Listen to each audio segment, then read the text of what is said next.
We talk sports in the Smokers Lounge. Hey, that my people, Big June, turn your plans around, roll little something. Then them on the podcast, man, they tell you nothing. Luciano with the pitch, about to strike something. Switch sports, hit the ring, about to fight something. Different court, 23, call me Mike something. With the loss, you a player. Winner and the gon' pay her. Quicker, all my people gon' spray her. Tell them to take the shot out. Sports section of the paper. And you ain't on the cash, you a hater. And the show flavor. Damn. In the Smokers Lounge. Shout out to Brooklyn too. Yeah.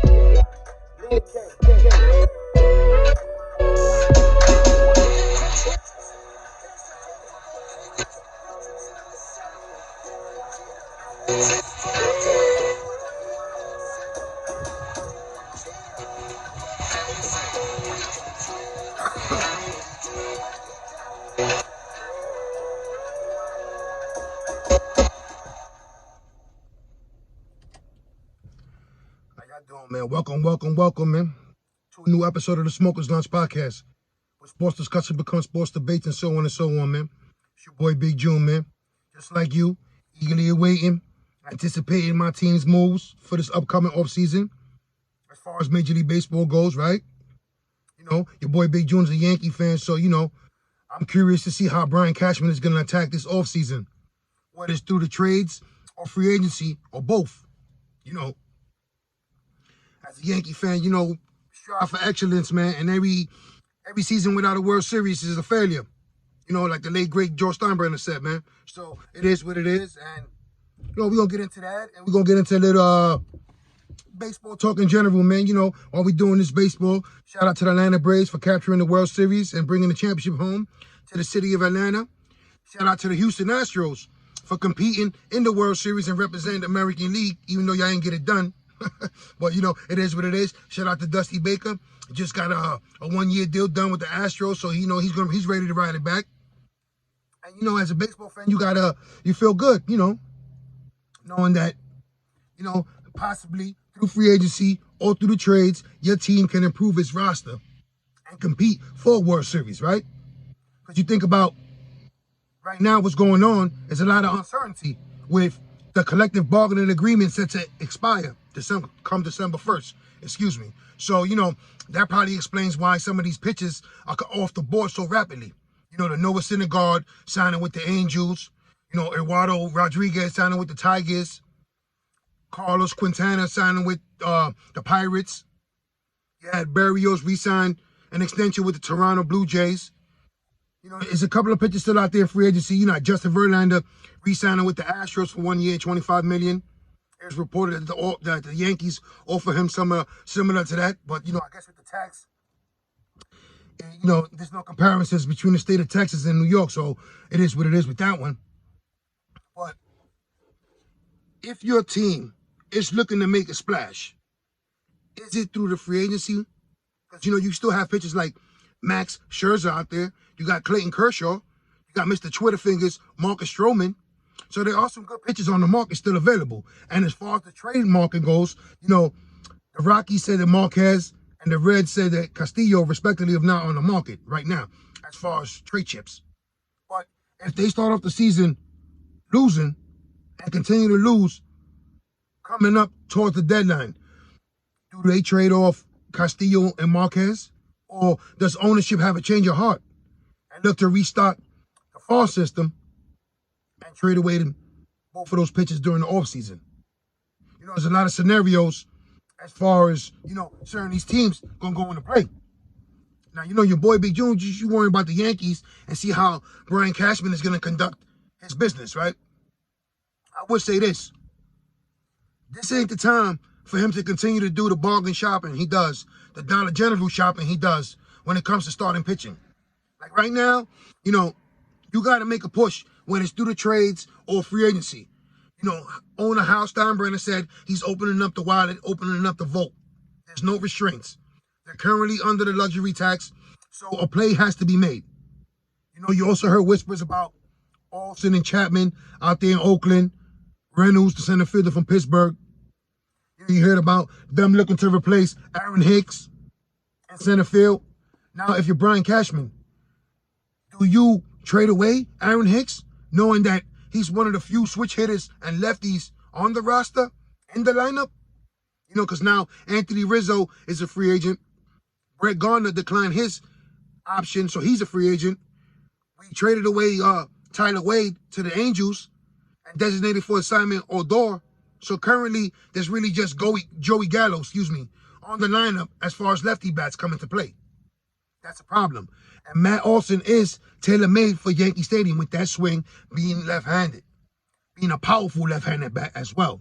With him and Gallo complementing Stanton and Judge, that's a nice foursome. And if LeMahieu could recover from the slump he had last season, you know, Gleyber Torres and some of the other players that underperformed, what do they do with Gary Sanchez?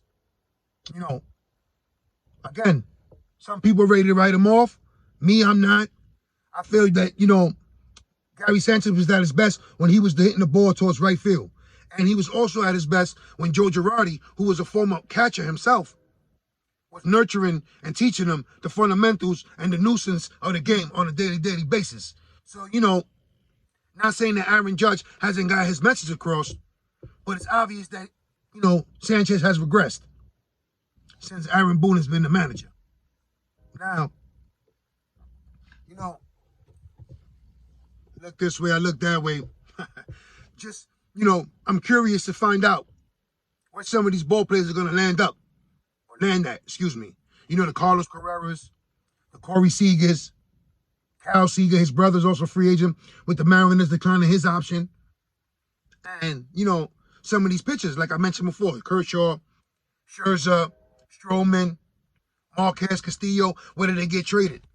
Now, everything could be at a standstill and a hold due to the collective bargaining agreement set to expire in December. And you know, the general manager meetings, the owner meetings, the winter meetings, all that come into play in December. You know, we just had some of these meetings come up, but this is where all the trades start to flourish. All the names and people start trading names and players they would like to acquire through the trade. This is where some of the agents get with the ownership and talk about the free agency. If the players are a solid pick for them, signing, you know, things of that nature. So, you know, everything uncertain as far as, you know, the strike looming. Hopefully they get it done. Tony Clark, the Players Union and the big heads up there, ownership, and MLB, Rob Manfred, doesn't have another strike like 1994. And, you know, again, free agency will go smoothly. And your favorite team, my team, will acquire the talent they need to compete as far as the World Series next year. And as a Yankee, you know, with the Blue Jays, they're not going nowhere. You know, they got to try to re-sign Robbie Ray, or maybe we can make a push for him. You know, the Boston Red Sox surprised many people last year, but they didn't surprise me. So they're not going nowhere. Also, Tampa has had a stake in the claim at the division the last couple of years, so they're not going nowhere. So the American League has always been stacked. It's competitive. And if we want to remain competitive, we have to bolster that rotation. So Brian Cashman, your first priority, your second priority, your third priority, as far as this offseason goes, is pitching. You know, I'm going to mention this name. Is he an option? You know, he's fulfilled his contract, so he can opt out in Japan.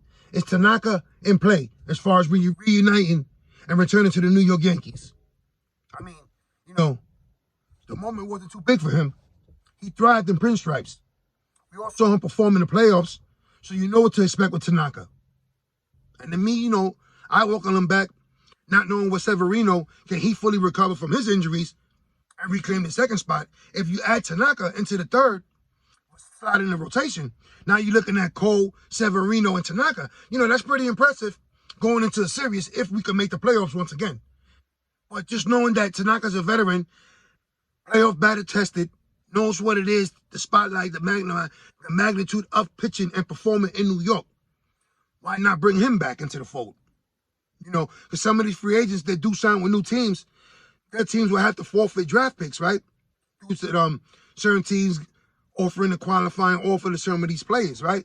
And as far as that went, the only player who accepted the qualifying offer from his team was Brandon Belt, the first baseman from San Francisco. So, you know, Noah Syndergaard landed in Los Angeles. The Mets are rewarded a draft pick, right? Okay. Some teams, you know, get frightened away from signing a player due to that. You know, some of these small ball clubs, they can't afford to go into a bidding war for free agents.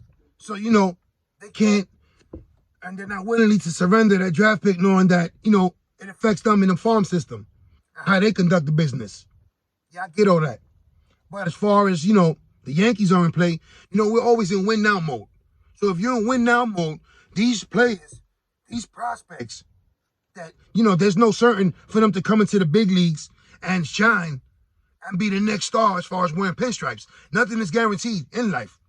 So, Brian Cashman, again, you restock, you retool the farm system. Shout out for you for doing that and accomplishing that.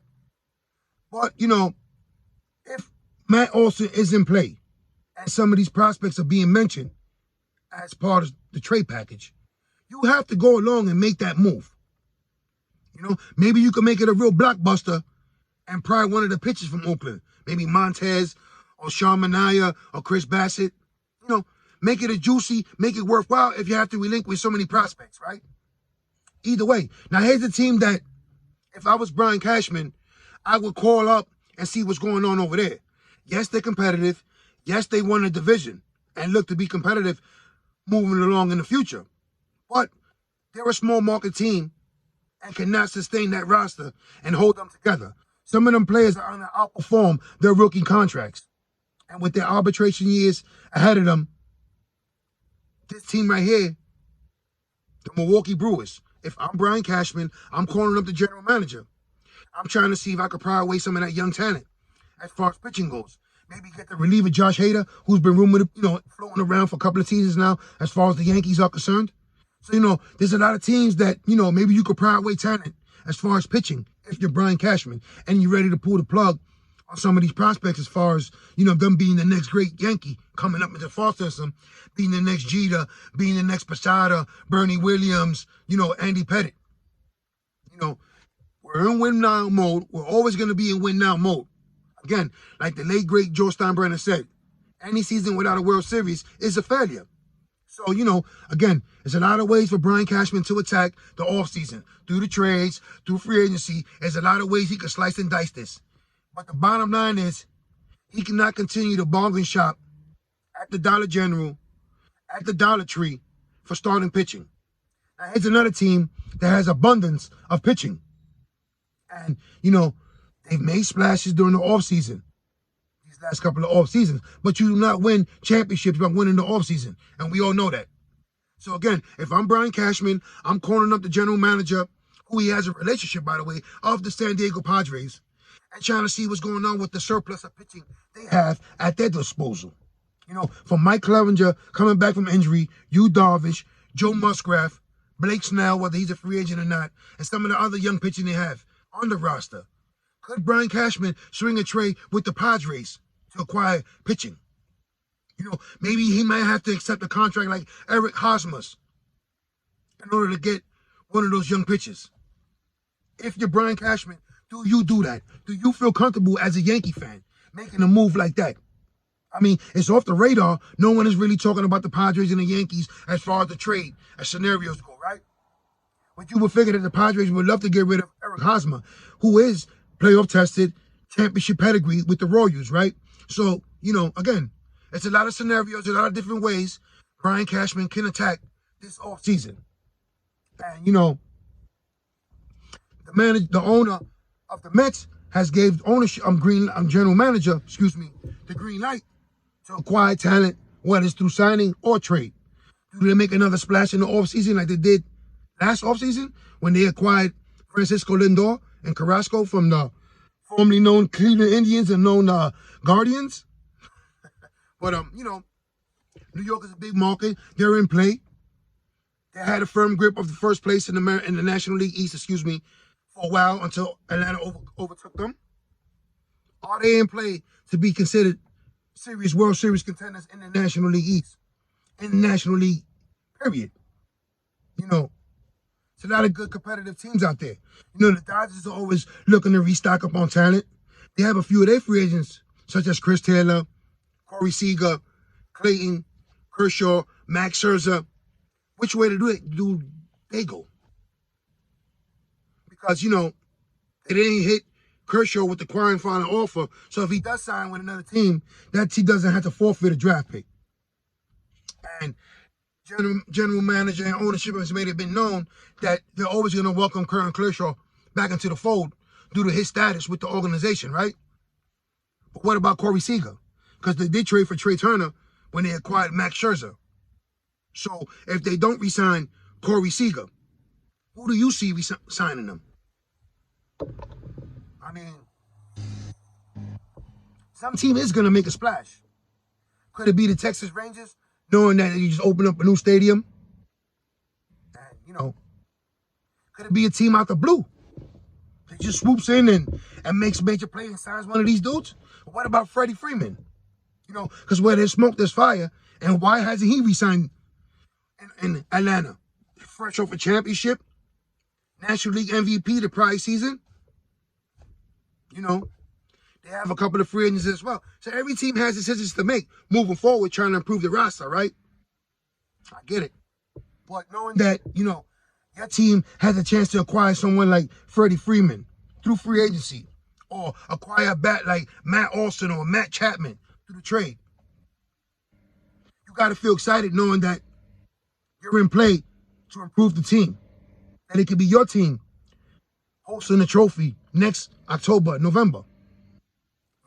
And just knowing me as a Yankee fan, again, as long as Cashman stops with the bargain shopping when it comes to pitching, I'm all right with it. He's been doing it. He's continued to do it. And I got faith in him. As far as the pitching, we already know where it's at. You gave the big contract to Garrett Cole. No one knows what to expect from Severino. The bargain shopping and trading you done for the pitcher from the Pirates and signing Corey Kluber, we all saw how that worked out. At the end of the season, Nestor Cortez was in the rotation. And yes, he was thriving, but he should not be in the rotation. And if he is, he's a number 5 starter at best. So, again, this offseason is crucial as far as pitching goes. They say we offered Verlander somewhere in the $25, $24 million range. With the tax disparity, it's a no-brainer why he ended up re-signing in Houston, right? Which I wasn't really too thrilled about us monitoring his pitching and looking to see where we could go with him as far as bringing him into the fold, into the rotation, right? He's coming back from major injury, close to 40. I'm glad he took Houston's money. But who is going to get top dollar this offseason? If there isn't a strike, come December 1st, with the collective bargaining agreement set to expire, your boy Big June has faith in Tony Clark, Joe Torre, Rob Manfred, and all the other owners to get it done so there won't be a strike like it was in 1994, right? So, again, that's going to affect free agency. It's going to affect trades moving forward. Again, hopefully Tony Clark and these guys can get it done and everything will go smoothly. But if it doesn't, should we panic as baseball fans, knowing what's at stake this offseason, knowing December 1st is rapidly approaching and there's no deal in place once this one expires? It is what it is. Stay tuned, man. Get your popcorn ready. Everything and anything associated in the sports world, man, we touch on this platform, man. Smokers Lunch Podcast, man. And, the good, the bad, the ugly in any sport. We're going to talk about that. I'm going to hit you with some Aaron Hernandez, some Derek Jeter. Shout out to the captain, the Hall of Famer, for not even responding to Carlos Correa.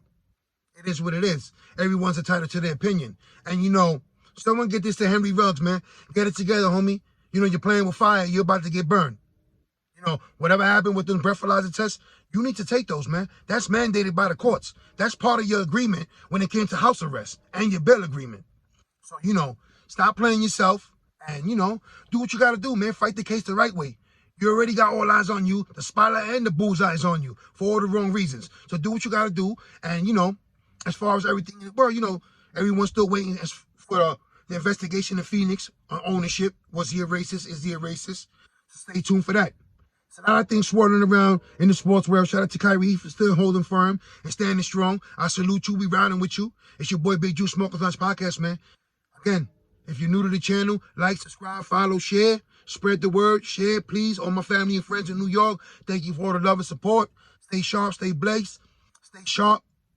You know, it's rough out there, man. It's a crazy world we living in, man. And it's a crazy world in the sports, everything and anything associated with it, man. I'm going to hit on this platform, man. And again, it's your boy Big June Smokers Lunch Podcast, man. I'm out of here, man. One.